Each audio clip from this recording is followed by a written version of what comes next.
Yeah, yeah, hey, yeah. Pipe it up, gun blazing, ahead of the race, now I'm done racing. Guys, this is Christian Kondo here. I'd like to thank y'all for tuning into Better Beast. Now, today marks our fifth episode, right? Our fifth episode of Better. Actually, it's the fourth one. It's the fourth one. Yeah. Yes, it's true. It is the fourth one. And I'll tell you guys, I'm definitely a lot more relaxed than the first three ones that we took. My first time shooting podcasts, I mean, it's very nerve-wracking. But as we say, 1% better every day. So you only get better. The more you do it, the more you flex the muscle, the better you'll get. I'd like to introduce you guys to my co-host, Beast Abdul, in the house. What's up, Abdul? Yes, what's up everybody? Donc, bienvenue au podcast Better Beast. Donc, comme mon co-host Kondo vient de le dire, on est en ce moment donc, à notre épisode numéro 4. Et comme d'habitude, on essaye de s'améliorer, de toujours apporter plus de qualité. Vous allez voir dans le contenu aussi qu'on essaye d'apporter beaucoup plus donc, de connaissances et de valeurs. Et puis bon, j'espère que vous allez kiffer l'épisode d'aujourd'hui. Sinon, il y a quelque chose de spécial qui s'est passé cette semaine. Donc, c'était l'anniversaire de DJ Kondo, de Christian Kondo, qui a eu aujourd'hui donc 30 ans. Donc, Big 30 3-0. ans, c'est quand même un âge où tu rentres dans une nouvelle décennie. Donc, dis-moi un peu comment est-ce que tu vis ça, le fait de te dire qu'aujourd'hui, tu viens de fêter tes 30 ans. Bon, c'est sûr que j'ai beaucoup de choses à dire. Mais avant de continuer, pour ceux qui viennent juste de tune in pour la première fois du podcast, c'est juste pour que vous sachiez, guys, on parle en français et aussi en anglais. So we go back and forth between English and French just so that we can tap into more people. Now, the big 3-0 for me this weekend, honestly, I think it was for sure the best birthday I've ever had because I've never been in a place in my life where I'm so sure about the things that I want, but more importantly, the things that I don't want anymore. And I think that's a part of growth. Like the older you get, you focus a lot more on what you can't tolerate in your life anymore. And it was great. Like j'ai passé beaucoup de temps avec madame. Ouais. Avec des amis. Shouts out to madame. Let's go. You guys got to check it out. Comics Girl Needs Brows on Instagram. Atelier Marjorie on Instagram. Yes, let's go. I like that. Ben, c'est ça. Ben, c'était vraiment bien. Tu vois, et je voyais vraiment que mon entourage, en fait, c'était très différent comparé si je me voyais il y a 5 ans. C'était pas les mêmes. Bon, je dirais pas que c'était pas les mêmes amis. The real ones are still around, but you can see the upgrade in the quality of friends that I've selected and that I still have around me that are helping me just get better in my life. Excellent. Et dis-moi, parce que je sais que on est très gros sur tout ce qui est résolution, avoir une vision pour sa vie, etc. Qu'est-ce que tu t'es dit que, bon, à partir de maintenant, l'évaluation que tu as faite de toi, est-ce que tu t'es dit qu'il doit arriver ou que tu vas faire de différent à partir de maintenant, en tenant en compte tes leçons donc, de tes 10 années passées, par exemple? Ouais. Il y a beaucoup de choses que je me suis dit que je devrais pas nécessairement faire différemment, mais améliorer dans ma vie. Il n'y a pas grand-chose, au moins je suis très fier de le dire, il n'y a pas grand-chose que je me suis dit que je dois arrêter de faire, qui est bien, parce que je pense que c'était complètement différent quand j'avais eu 25 ans. Et c'est ça. Donc ça, c'était les premières choses. Je me suis assis, j'ai fait un bilan de ma vingtaine. Et j'ai vu en fait l'évolution dans certaines choses. Et ça, c'est surtout plus dans des bonnes habitudes et les mauvaises habitudes aussi que j'ai, that I picked up along the way. How at some point you kind of like get sick and tired of it. Like, partying. I wasn't even in the mood of partying like that, Normally on my birthday, I want to go out with my friends. We go clubbing, we pop bottles, and But now I'm at the stage where it's like, I want to save every single penny. It's not going to a bar, and I just want to enjoy it with my loved ones. And one of the most important things that hit me, I would say, was the paradigm. Right? Shifting your paradigm. For those of you who don't know what a paradigm is, basically the paradigm it's like a program in your subconscious that guides your every single action. Right? So let's say it's the way that your brain has been conditioned to think, whether it's genetically or due to your environment. Right? So that's in the way, it's an accumulation of your habits that you do since you're young, since you're born. That's in the way you train, in the way you eat, and in the way you just do certain things. Now, when it comes to your paradigm, that condition, it's something that you have to work on every day. A lot of us in life, sometimes we get very complacent once we reach a certain level, whether it's like career-wise, financially, we get complacent. But in life, there's no such thing as getting complacent. Like you can't not tell yourself, I'm good here where I'm at, because whether you like it or not, either you're moving forward or you're moving backwards. So for me, it was like realizing my life, like what are some of the things that I've kind of gotten a little too complacent with, and how can I not tolerate that level of complacency ever again in my life? And we can go a little bit more in details, but I want to know, like, what to you, like when I say paradigm, what sticks out to you? Je pense que là, on est en train de rentrer dans les gros sujets là. Parce que lorsqu'on parle de paradigm, on sait que c'est quelque chose donc, qu'on a appris de Bob Proctor, qui a quitté ce monde d'ailleurs très, très récemment. Rest in peace. Donc, et lorsqu'on parle de paradigme, déjà, pourquoi est-ce que c'est important qu'on parle de paradigme déjà? C'est la première question qu'on doit se poser. Parce que en réalité, il faut savoir regarder dans sa vie et se demander est-ce qu'on est vraiment là où on aimerait être. Parce que c'est la seule raison d'identifier ton paradigme. C'est-à-dire que la première chose, c'est que tu es honnête avec toi en te disant que, écoute, je ne suis pas là où j'aimerais être. Donc, ce qui te pousse à aller chercher, c'est quoi le paradigme qui fait que jusqu'à aujourd'hui, tu vis cette vie. Parce que si tu ne changes pas de paradigme, tu ne peux pas changer ta réalité. Exactement. Donc, la première question à te poser, c'est déjà, est-ce que tu vis une vie que tu as envie de vivre? Okay? Et si la réponse c'est non, ben, c'est important pour toi d'écouter aujourd'hui, d'en apprendre plus sur le paradigme et de comprendre pourquoi est-ce que tu dois changer ton paradigme.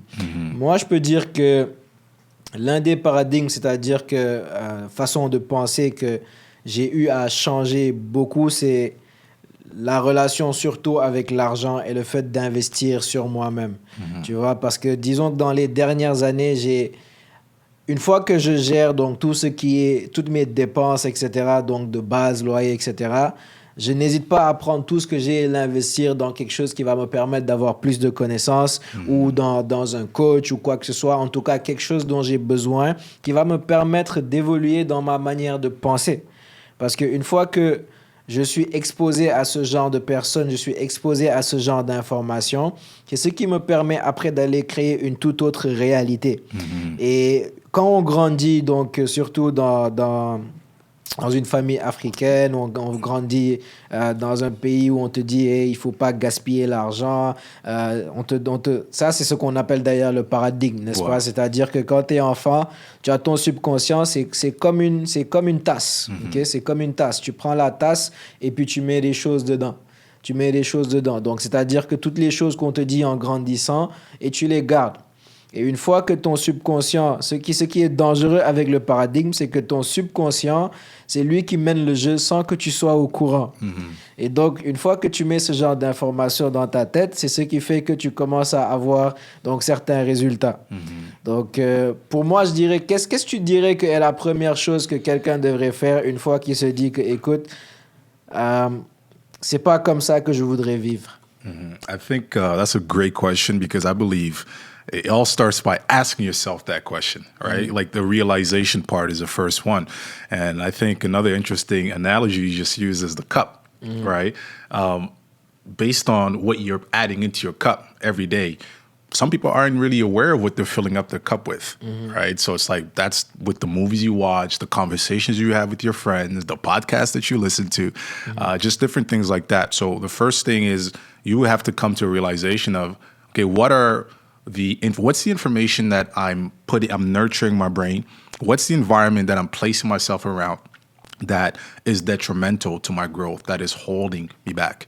All right, because it's like the analogy I would use with this, it's like trying to cut a tree from the branch. That tree is never going to fall.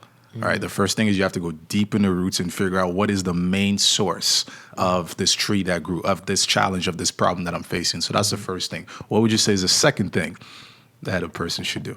The second thing that I think that the person should do is definitely to, just like you said, make an assessment, but really be honest with yourself. Parce qu'à un moment, il faut être honnête avec soi-même et savoir identifier tes résultats. Parce que, par exemple, Bob Proctor, ce qu'il dit, c'est que admettons que quelqu'un vienne travailler pour lui. Donc, quelqu'un qui vient, qui dit « je veux travailler pour toi ». Il a dit « la première question que je vais poser à cette personne, c'est combien tu fais par an ?» Okay? Combien d'argent fais-tu par an? Il a dit que la plupart des gens vont se dire « mais écoute, lorsque tu poses cette question, tu as l'impression que c'est une question agressive ou quoi que ce soit. » Une question piégée. Exactement, une question piégée. Mais il a dit que lui, en réalité, il ne pose pas la question pour connaître le montant et juger la personne, mais plutôt ça lui permet de savoir à quel niveau de programmation cette personne est.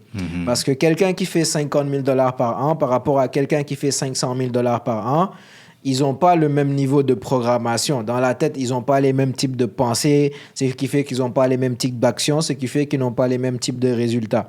Donc, il a besoin de savoir ce chiffre afin de pouvoir juger, de pouvoir comprendre, OK, cette personne-là, elle fait 50 000 par an, donc voici son état mental, ce que ça devrait être. Cette personne, elle fait 500 000, il y a une grosse différence. Voici comment cette personne, elle pense.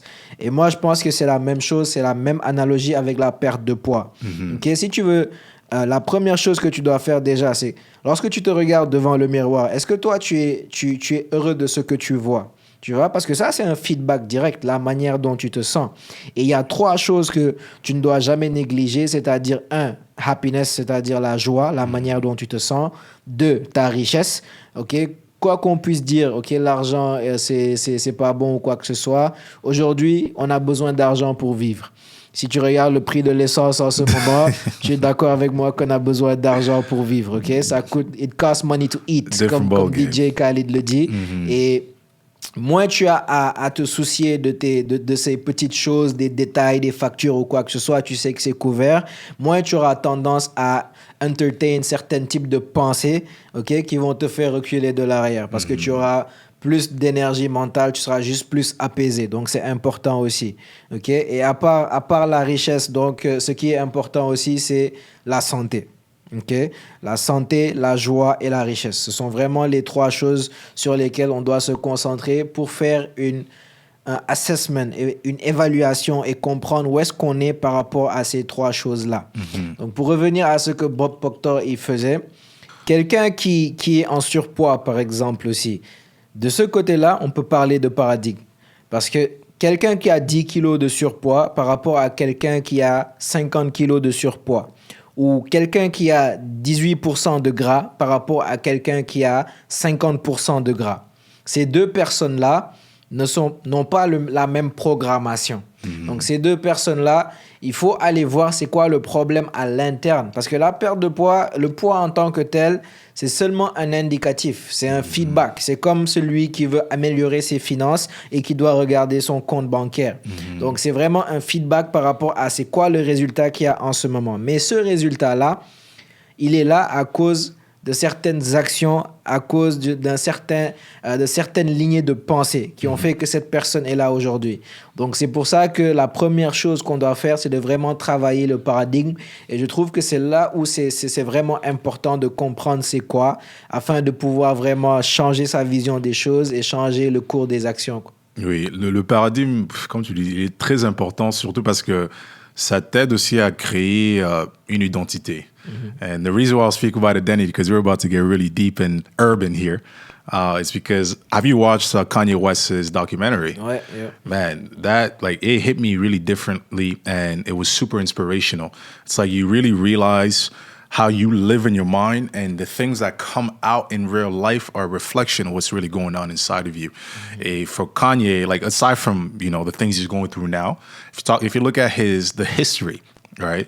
This is the power of believing in yourself.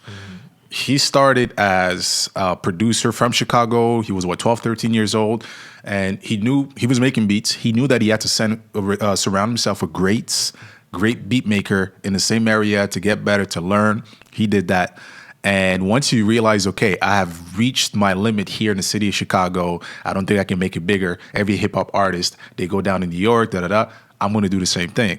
When he goes down, you all see Kanye. Kanye's a billionaire, but that wasn't the same situation when he got to Chicago. He mentions he was selling beats for $500 a beat and stuff. And just to see the belief he always had, it's like he knew he held a picture of his dream in his mind. He knew he was going to be great.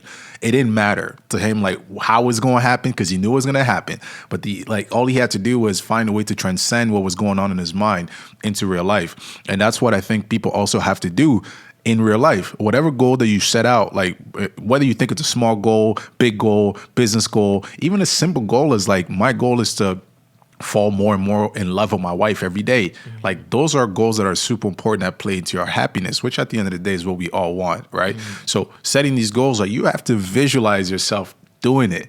You know, when you visualize yourself doing it, it's like you would then feel what it would be like to, you know, be in that dream, to really live it out in real life. And that's what Kanye was doing every day. And then when you start seeing his evolution, and he's in the studio with Jay-Z, and at first they're not taking him seriously as a rapper, but you just see the evolution of just like the more he gets, the more it really reinforces his belief to just keep on believing. That's for me, like that's, if one thing that I want people to tell me or say about me when I'm on my deathbed is that, like, just by seeing the way Kondo lived his life, by seeing the way Kondo spoke and did things, it made me believe a lot more in myself. And not only that, but I understood the importance of doing it and how to do it. Rien à ajouter. C'est-à-dire que quand moi j'ai regardé le documentaire de Kanye, il y a une partie en particulier qui m'a fait comprendre le génie derrière Kanye. Et puis, je me suis dit que ça, c'est un dénominateur commun de toutes les personnes qui ont fait quelque chose dans ce monde. C'est la partie où Kanye, on lui pose la question, on lui dit « Est-ce que tu pensais un jour que tu allais gagner un Grammy ?» Et tu sais, il a répondu quoi ? Il est venu, il a dit, avant que j'ai parce qu'il était en train de conduire, il a dit, avant que j'ai cette voiture, je marchais vers la station de train en train de répéter mon speech pour les Grammys. C'est-à-dire, il voulait lui expliquer, écoute, moi, même avant que je puisse me payer une voiture et que je marchais et que j'étais vraiment dans une période de ma vie où j'avais encore rien accompli, à ce moment-là, j'avais déjà commencé à répéter mon speech pour lorsque je serai sur stage pour les Grammys. Donc ça, c'est vraiment exceptionnel. Et c'est là où on voit un paradigme, tu vois, parce que, comme tu l'as dit, le fait que Kanye, il ait cette croyance en lui, ok? C'est quelque chose qui est en tout le monde. Lorsqu'on naît, on a tous cette envie de devenir quelqu'un de grand, quelqu'un qui fait des choses, d'avoir un impact. Tu vois, il n'y a personne qui peut dire qu'il n'a pas ce désir d'expand et de devenir une meilleure version de soi. On a tous cette envie. Et justement, le paradigme, c'est le fait que lorsque tu es mis dans cet environnement, parce que tu nais avec cette boule d'énergie, tu nais avec cette capacité d'imaginer, de rêver, de créer et puis de te dire que tout est possible. Okay? Comme Kanye, on peut dire que c'est quelqu'un qui a réussi à faire ça même en étant adulte, jusqu'à l'âge adulte. Et on peut remercier bien sûr Donda pour ça, parce qu'on sait qu'elle a beaucoup contribué à ça. Mais on peut voir que le fait de garder cette lignée de pensée, ça a fait que tout ce qu'il se dit qu'il peut accomplir, il peut le faire. Et ça, c'est vrai pour tout le monde. Mais le fait qu'on grandisse dans un environnement là où on nous explique des choses, on nous donne des limites, on nous dit que, écoute, faut pas faire ci, ça c'est pas bon, etc. C'est ça qui fait que tout ce bagage nous crée des voiles invisibles. On se dit qu'il y a des choses aujourd'hui que certaines personnes qui sont en train d'écouter ce podcast aujourd'hui pourraient se lever et faire, et ça allait changer leur vie, mais ils vont même pas se donner la peine de se lever et le faire parce qu'ils ne croient pas qu'ils sont capables de le faire. Tu vois? Alors que s'ils le faisaient aujourd'hui, ça pourrait changer leur vie, mais c'est juste qu'ils ont un voile invisible. Ils n'ont pas cette croyance. Et je trouve que le génie de Kanye, c'est le fait qu'il ait pu garder cette capacité de rêver depuis le jeune âge jusqu'au jour d'aujourd'hui, tu vois? Yeah, man, this is true. And like, speaking of, I'll ride the wave of Donda, like, man, this is how I want to parent my children, to empower them. Like, I think Kanye is who he is today because of Donda. Like, that's what I saw, you know? It is very important. Now, it's not everybody in this world who are still have their parents alive, first of all, or who were blessed to have parents that really encourage them from a young age. You know, we're Africans. That's not how I mean, I don't know about you, but that's not how I grew up. Yeah. You know, I grew up with, if you got a 99% on the test, where's the other 1%? You know, not even good job where's the other 1%? Yeah. And I'm very thankful for it because it definitely shaped the man that I am today, right? But what we have to do is, like, we have to learn from what we feel where we feel our parents made mistakes, and take the good things, because no matter what, they've all contributed at least one good thing in your life, right? So that's that. So it's not everybody who has, you know, that kind of parenting. So that also plays a huge role into your paradigm. Now, let me ask you a question. What if you are born in a family that is very negative? Very negative in a sense where you can't really dream. Tu peux pas rêver. Dès que tu parles de ton rêve, et, les gens vont dire mais pourquoi tu penses à c'est bête ça, pourquoi tu penses à faire ça, machin. It's like, and you've grown up like this, so it's not your fault if 18, 20 years of thinking this same way later, you're very limited minded. All right, it's not your fault. Now, let's say that person is listening to a podcast right now. What's the next thing that this person can maybe do that will help them shift their paradigm? Or if the person feels stuck and they really have they really have the want to change, but they don't necessarily have the motivation to, what would you advise them?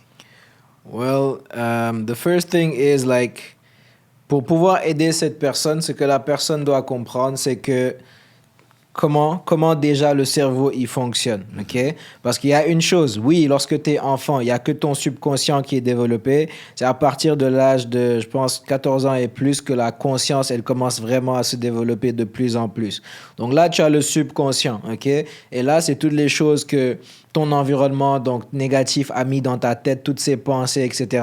Elles sont là. Parfait. Et puis, à partir d'un certain âge, il y a ta conscience qui commence à se développer. Et ça va être intéressant parce qu'il y a une chose que les gens confondent. OK? Et Bob Proctor qui le dit encore, il dit que la plupart des gens, ce qu'ils confondent, c'est l'activité mentale et le fait de penser. Okay. Que les gens, ils confondent l'activité mentale et le fait de penser. C'est quoi l'activité mentale? Je suis très curieux. L'activité mentale, ok, pour dire quelque chose, je vais donner un exemple. Ok, tout à l'heure, j'étais en train de mettre j'étais en train de mettre de l'essence dans ma voiture, tu vois. Et puis, en mettant l'essence dans la voiture, je me suis dit, par exemple, et si je prenais l'essence, tu vois, si je prenais l'essence, que je le versais un peu partout dans la station et que j'allumais un feu, tu vois.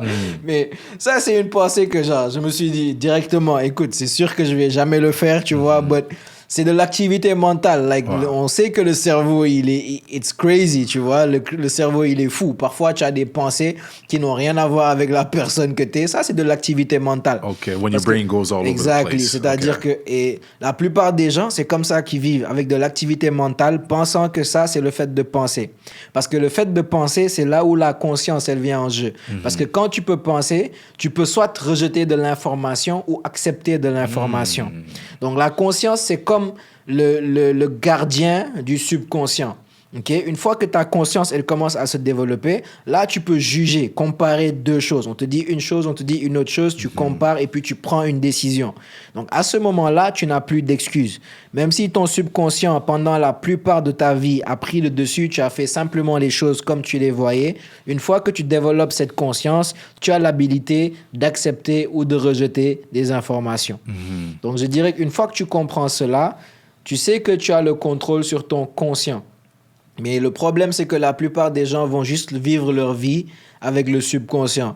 Pourquoi? Parce qu'ils ont peur d'aller chercher réellement donc les sentiments qui sont dedans. Et ça, on va en parler dans les différents niveaux de conscience. On va y aller vraiment en détail. Mais je trouve que c'est ça. Déjà, cette awareness de savoir que, écoute, j'ai une conscience et j'ai un subconscient. Je sais qu'en ce moment, les résultats que j'ai, c'est en accordance avec tout ce que j'ai appris dans ma vie jusqu'à aujourd'hui. Maintenant, comment est-ce qu'en utilisant le conscient, donc la conscience, c'est-à-dire le fait de penser, au lieu de seulement avoir de l'activité mentale, lorsque tu penses, tu arrives à une conclusion et tu prends une décision. La raison pour laquelle certaines personnes ont du poids, mais ne vont pas aller chercher une solution activement pour régler le problème, c'est parce qu'ils ont de l'activité mentale, mais ils n'ont jamais pris le temps de penser. Parce que si tu prends le temps de penser et que tu es un être logique, que tu te dis, écoute, en ce moment, j'ai tant de pourcents de gras, je sais que ça diminue le nombre d'années que je peux vivre, de tant d'années. Je sais que je peux du jour au lendemain développer certaines maladies. Je sais qu'en ce moment, je n'ai pas le niveau d'énergie nécessaire pour aller faire tout ce que je dois faire. Ça, c'est penser. C'est vraiment te poser et penser. OK, donc c'est ça le bilan en ce moment. Maintenant, qu'est-ce que je peux faire par rapport à ça?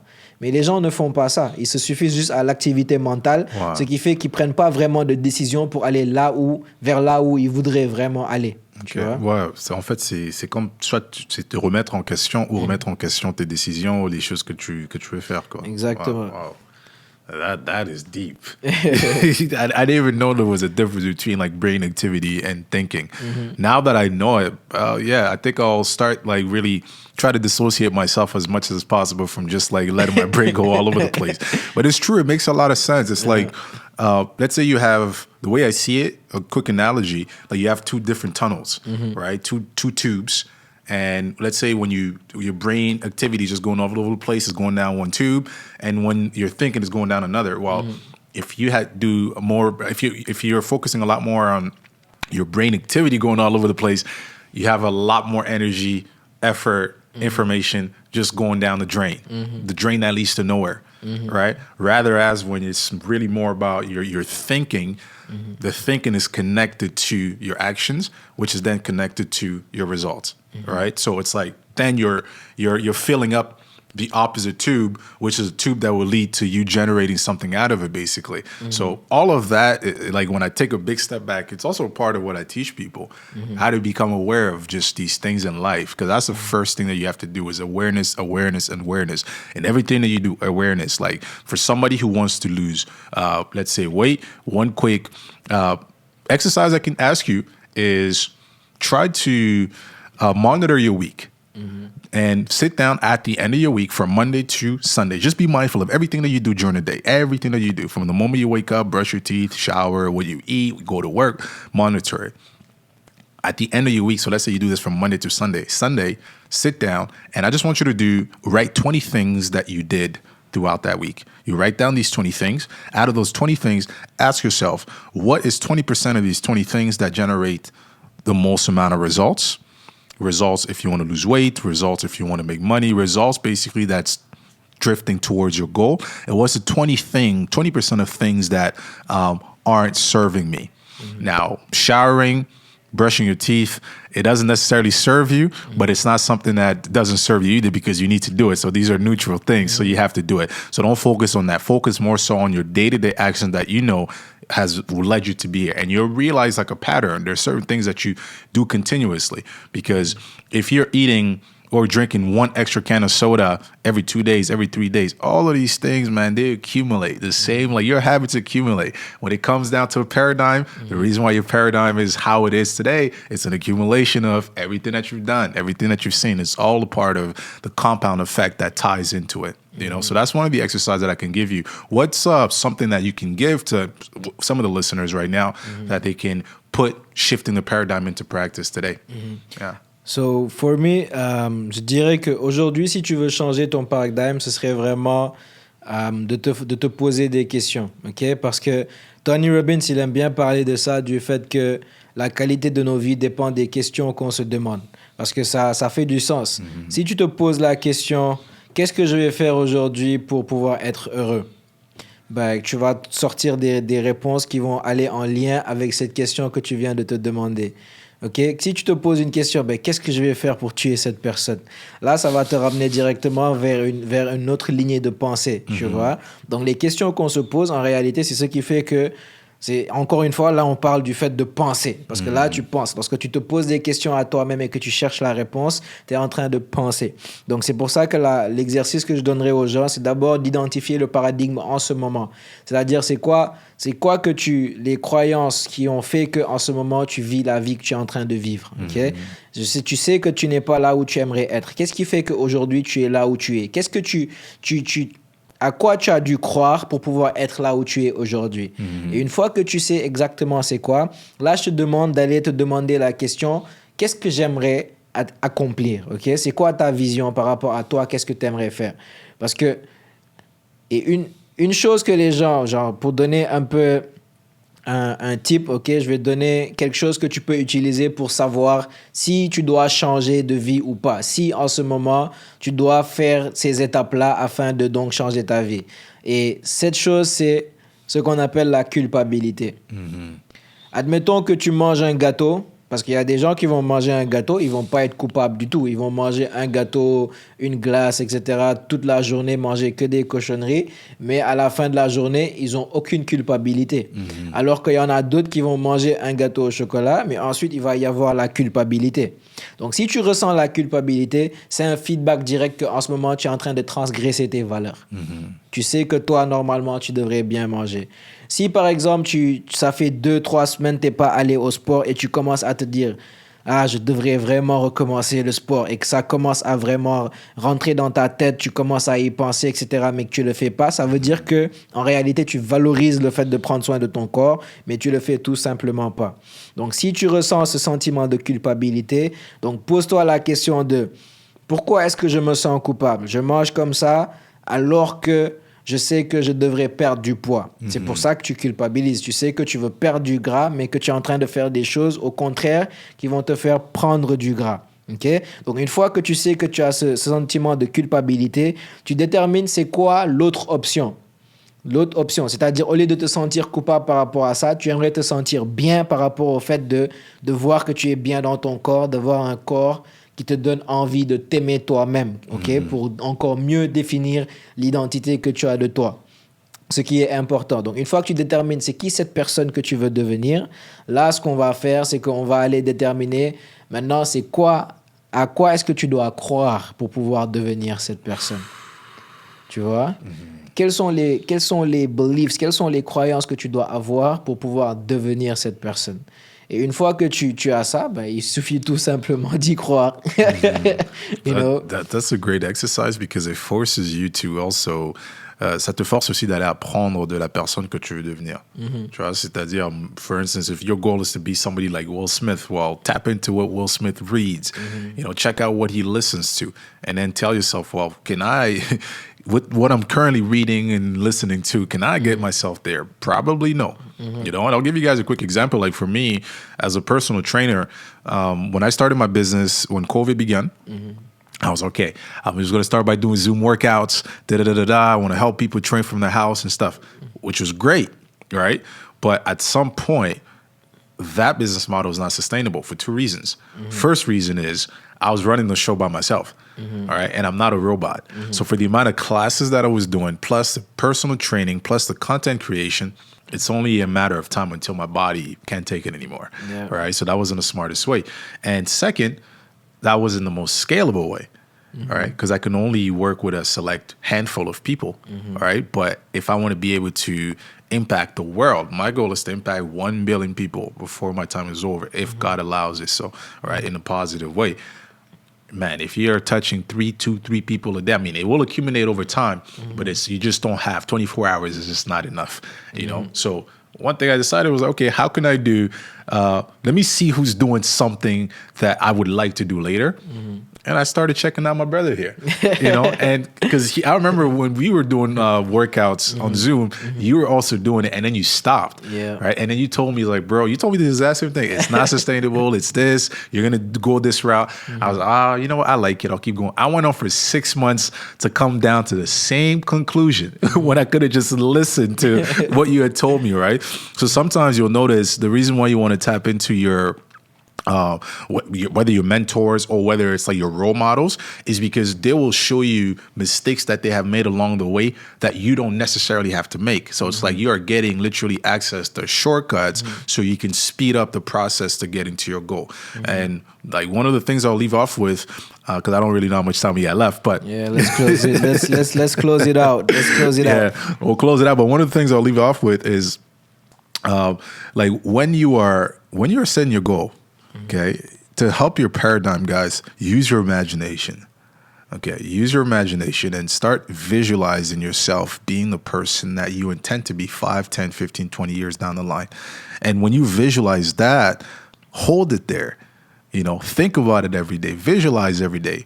And a lot of people hear a coach say visualize, they think it's just like close your eyes. No, like literally see yourself doing the things that you need to do. If you want to lose 50K, see yourself literally being a fit person daily. And it's not just you're in the gym working out. No, you're making smarter decisions in your food. You have a good circle of positive friends, and like literally visualize that, because we don't always, and this imagination is something we'll also talk later on in one of our upcoming podcast episodes, is imagination. This Bob Proctor said it. It's such a great tool, but it's a double-edged sword, because it's something that we can use positively to create things in our minds, but a lot of us use imagination to think about what are the future bad things that are going to happen in our lives, right? And then again, that's an accumulation of things. So I want you guys to hold that imagination is key, is very important. Use it to envision what you see yourself being in the future in order for you to be happy. Excellent. Et juste pour clôturer de mon côté, ce que je vais dire, c'est que, encore une fois, le changement de paradigme, le plus important que j'ai eu dans ma vie, ce qui a changé la plupart des choses, ce que je fais aujourd'hui, ce qui me permet de faire le coaching aujourd'hui, d'avoir des clients, de pouvoir changer des vies, c'est le fait qu'un jour, j'ai décidé de commencer à investir en moi-même. Donc, j'ai investi dans des formations, j'ai investi dans des coachs, j'ai investi dans... je peux dire que j'ai investi vraiment beaucoup d'argent dans les dernières années sur juste du développement personnel, ou bien juste pour avoir du coaching pour pouvoir devenir meilleur, que ce soit pour peu importe les différentes choses que je fais dans ma vie. En tout cas, j'essaie de me former, d'aller voir des gens qui ont les résultats que je veux pour aller les chercher. Et une fois que j'ai commencé à faire ça, je me suis rendu compte que il y a une différence entre investir et dépenser. Et la plupart des gens qui en ce moment sont dans qui veulent perdre du poids mais qui n'y arrivent pas, ça fait des années que tu essayes de perdre du poids, tu as essayé plusieurs régimes, tu passes des heures à la salle de sport mais tu n'as aucun résultat. Il faut que tu ailles chercher quelqu'un qui est déjà passé par là, qui peut t'aider. Et justement, la différence avec ce qu'on fait, c'est-à-dire qu'être coach en habitude de vie comparé à être un coach sportif, la différence, c'est que pour faire ce changement, pour perdre du poids de façon permanente, ce qui est sûr et certain, c'est qu'il faut que tu aies ce changement de paradigme. Il faut que tu changes l'identité que tu as de toi-même. Et un coach qui ne peut pas t'aider à changer ton identité, il va te permettre d'avoir un quick fix, c'est-à-dire que tu vas perdre du poids aujourd'hui pendant que tu t'entraînes avec lui. Et qu'est-ce qui se passe une semaine, 2 semaines après, ou un mois après, ou une année après, lorsqu'on te voit, c'est que tu as repris tout le poids. Parce qu'il n'y a jamais eu vraiment ce changement d'identité. Donc, guys, tap in, Unleash the Beast Program. On vous aide à carrément changer l'identité que vous avez de vous-même, mais aussi vous allez travailler directement avec une nutritionniste qui va vous permettre donc de manger d'une façon qui vous fasse plaisir aussi, parce que ça sert à rien de manger d'une manière que tu sais que tu peux pas le maintenir sur le long terme. Donc mieux vaut apprendre de manger de manière à se faire plaisir, mais qui peut nous permettre d'avoir les résultats sans saboter nos résultats. Mais aussi même le sport, t'as pas forcément 2 heures par jour. Si je te disais aujourd'hui, Kondo, pour que tu aies tout ce que tu veux dans la vie, il faut juste que tu cours 4 heures par jour pendant toute la semaine. Est-ce que tu l'aurais fait? Probably not. Probablement pas. I would start, but it's not sustainable. That's for sure. Exactement. Donc, ça veut dire que il faut prendre des actions que tu sais que tu peux maintenir sur le long terme. Et là, c'est vraiment la différence. Là où on va aller chercher, c'est quoi exactement ton style de vie pour pouvoir accommoder et te créer un programme qui va te permettre d'avoir les résultats. All right? Donc, guys, Unleash the Beast Program, vous pouvez aller cliquer sur le lien. Vous allez prendre un appel de découverte avec mon équipe. Donc, c'est vraiment pour apprendre plus sur votre situation unique et vos objectifs personnels afin qu'on puisse voir comment est-ce que vous pouvez vous aider. Let's go. What do they tap into?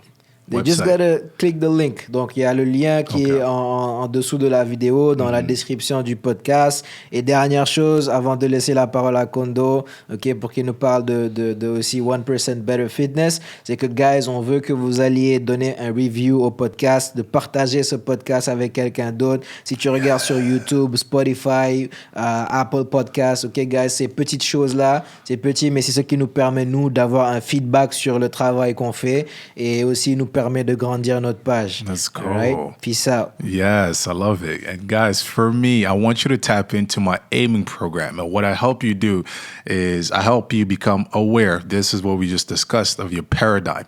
Aware of your paradigm through taking you through a personal development journey. I also help you how to map out your goals. And once you have mapped out your goals and you're aware of the daily habits that you currently have that you want to shift, I will then teach you how to execute the smart way, the easy way, and the sustainable way. All you have to do is to go on 1percentbetter.fitness and then scroll down. You'll find where it says book your call today. You'll book a call with me. I'm working on building a team like Abdul. I think it's at another level, but I will get there very, very soon. I appreciate it, guys. It's good. Let's go.